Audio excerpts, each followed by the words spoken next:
है, प्रोडक्शन में भी हेल्प किया है सब जगह। मतलब ये योगेश भारद्वाज हैं।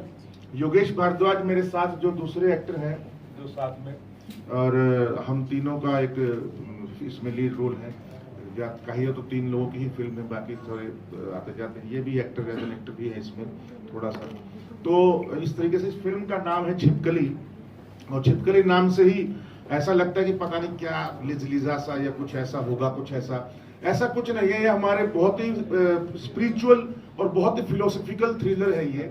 और जो भी कर्म हम करते हैं घर के अंदर, या जो भी दरवाजा बंद है, कोई नहीं देख रहा, बट समबॉडी इज देयर। छिपकली एक सीसीटीवी की तरह, या मकड़ी या कीड़े मकोड़े, कुत्ते बिल्ली, हम इनको भूल जाते हैं कि कहीं हैं घर में, बल्कि ये थर्ड पर्सन, छिपकली का नाम फिल्म का है छिपकली द थर्ड पर्सन। तो छिपकली को एक थर्ड पर्सन की तरह सिंबॉलिक किया है। वैसे वो थर्ड पर्सन शायद ऊपर वाला या कोई ताकत भी हो, क्या पता, कोई भी हो, जो समबॉडी इज वॉचिंग। हमेशा का ये है कि हम कोई भी कर्मा करें, कोई भी चीज करें, somebody is watching, कोई ना कोई देख रहा है।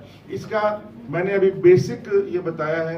2 घंटे की फिल्म है, और इसकी यूएसपी ये है कि ये एक नाटक था, इन्होंने डायरेक्ट किया था, लिखा था, और वही नाटक को इसमें किया है, और नाटक की तरह ही इसको फिल्माइज किया है। और बहुत ही जिस तक जहाँ भी शोज किए हैं, बच्चे से लेकर बूढ़े तक, और रिक्शे वाले से लेकर इंटेलेक्चुअल तक, सबको पसंद आ रही है। और बहुत ही कमाल का ये वो है कि 2 घंटे और 2 ही एक्टर, 3 एक्टर, और लगातार कैसे बांध सकते हैं, ये अपने आप में इसका यूएसपी है।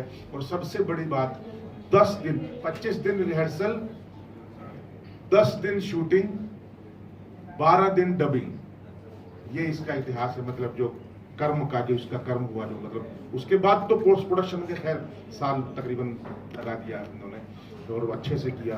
तो एक बहुत ही मेरे जीवन की अब तक की सर्वश्रेष्ठ, अगर मैं अभिनय में बोलूं, एक्टिंग में, तो मेरी अब तक की सर्वश्रेष्ठ फिल्म मैं उसको मानता हूं। क्योंकि इससे पहले जितने भी रोल किए हैं, इतनी डेप्थ और इतनी लेंथ और इतना पावरफुल और इतना चैलेंजिंग रोल आज तक मेरा कोई नहीं था किसी भी फिल्म में, जितना इसमें है। और मुझे अपने एनएसडी के दिन याद आ गए ये करते करते, क्योंकि नेशनल स्कूल ऑफ ड्रामा में जब थिएटर करते थे, तब ये इस तरीके से काम करते थे। और अभी मैंने बेसिक चीज़ें बता दी हैं। मैं चाहूँगा कि डायरेक्टर, जिसका बच्चा है ये छिपकली, तो वो भी कुछ बोल दे, कुछ तो अच्छा है। गुड आफ्टरनून आप सबको, बहुत बहुत शुक्रिया हम लोग को कवर करने के लिए। मैं एक बात, मेरा जो आप लोगों ने सब ट्रेलर देखा?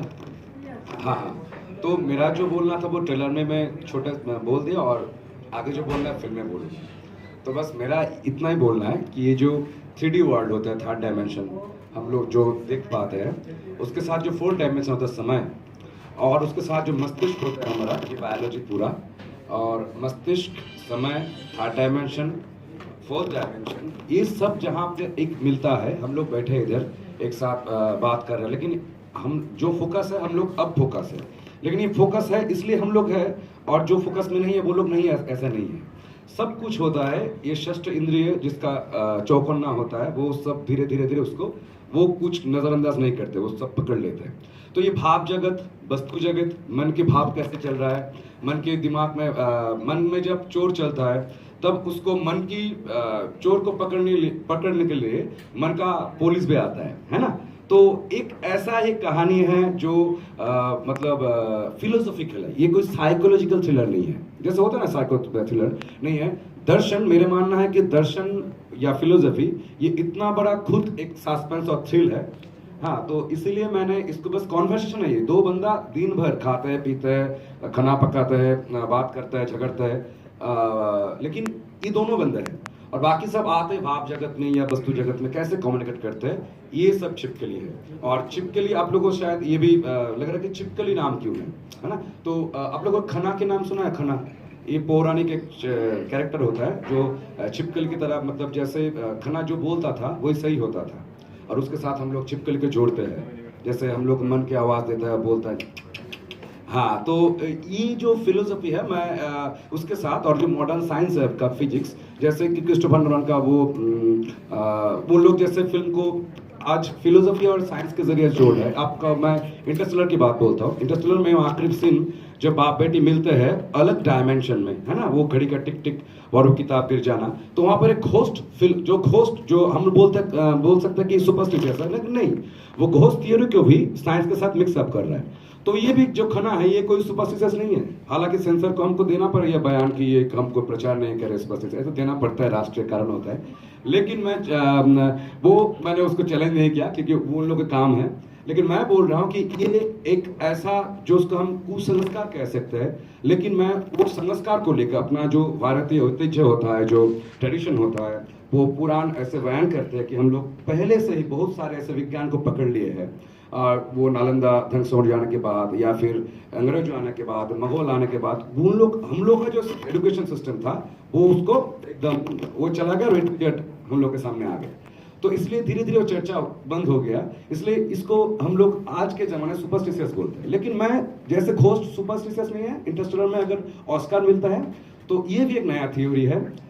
मैं ऑस्कर ने डिमांड नहीं कर रहा हूँ, मैं आप लोगों को डिमांड कर रहा हूँ, आपकी कलम को डिमांड कर रहा हूँ और दर्शक के पास डिमांड कर रहा हूँ कि ये थ्योरीज और ये फिलोसफीज जहाँ क्लैश करता है, मैंने बस दोनों को मिलाने की कोशिश की है। और वो मिलाने के लिए कहानी का जरूरत होता है, वो कहानी चिपक लिया है, और कहानी के लिए एक्टर्स जरूरत होता है, वो सब ये किरदार है।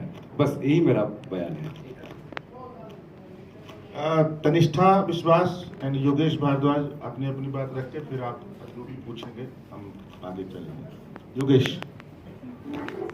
जी नमस्कार आप सभी को। जैसा फिल्म के बारे में जितना भी बताना था डायरेक्टर सर ने, यशपाल सर ने बता दिया है। मेरे किरदार के बारे में मैं आपको थोड़ा सा सूचना दे देता हूँ कि एक प्राइवेट डिटेक्टिव है जो एक राइटर के घर में आता है, जो 5 साल पहले एक केस बंद हो गया था, उस केस को दोबारा से खोलने के लिए।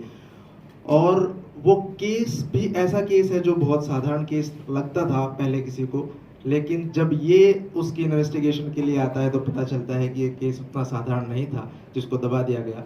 और बहुत ही यूनिक डिटेक्टिव है। ऐसा डिटेक्टिव हम बहुत कम देखते हैं। बहुत ही स्टाइलिश डिटेक्टिव है। शर्लॉक होम्स और ये सब कुछ भी हमने देखा है, और हमारे हिंदुस्तानी डिटेक्टिव भी हमने देखे हैं।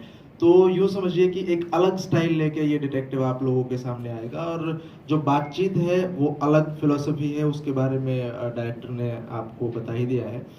तो बहुत ही खूबसूरत बातचीत है और बहुत ही अच्छा एक्सपीरियंस हम सबका रहा है। यशपाल सर के साथ 1-to-1 सीन और पूरे इनके साथ पैरेलल लीड करने का मौका जो मिला है वो बहुत ही लर्निंग एक्सपीरियंस था, और बहुत ही ब्यूटीफुल जर्नी है, और बहुत मेहनत से काम किया है सब लोगों ने। और बाकी की यात्रा हम पूरी कर चुके हैं, अब आप लोगों के हाथ में है। तो जितना भी बता सकते हैं बता सकते हैं, आप लोगों से गुजारिश है। शुक्रिया। Hello everyone, I'm Tanishtha. I am hailing from Bengal. I'm an actor in Bengal. This is my debut Hindi movie, so this is actually very special to me. See, for actors, every character is very close to them, because when we get into the skin of the character, we need to believe that. We need to believe in that character. We need to look, we need to walk, we need to think, we need to do everything according to the character line. But why Chipkali is different for me, I'll just say briefly. Because I have been associated with this project from the day it was conceived. It was based on Bengali novel of Kaushik, टिक टिकी डाक, जिसको हिंदी में बोलते हैं छिपकली की बोल। तो that he converted into a Bengali screenplay, and then it got translated into Hindi. So I am associated with it from that moment. So Chipkali is very special. As far my character is concerned, it's a very sweet character. It's a very relatable one. Kind of a ideal character, the ideal impression we have when we think of a caregiver, a nurturer, a person who can love unconditionally with supporting all your flaws, not trying to make you perfect, but just loving you the way you are, always supporting you. That kind of impression has been implemented in this character. So I really loved playing this character, and as far as working with Yashpal sir, yes, it's truly an honor, and I was a bit skeptical and I was a bit nervous that working with him, sharing screen with such an eminent actor, an experienced one, मेरी वजह से कोई गलती ना हो जाए, मेरी वजह से कोई रीटेक ना हो जाए, तो I had this tension back in my mind. But he made this journey really memorable and comfortable for me. So it was a really memorable journey, and the rest is up to you. You guys will see and watch it and let us know. And do let us know on social media also. So it's a request to all the audience. People who love watching different cinemas, since language of cinema is changing day by day, and we are accepting the change. So this is completely a unique one in its own shell, because it's a philosophical thriller, not the the cliche psychological thriller. It's not something like that. It's a very unique in its own way, because it has some serious conversations, some serious thought-provoking elements. So I think people who love cinema and who love content-based cinema will definitely love this movie. Thank you.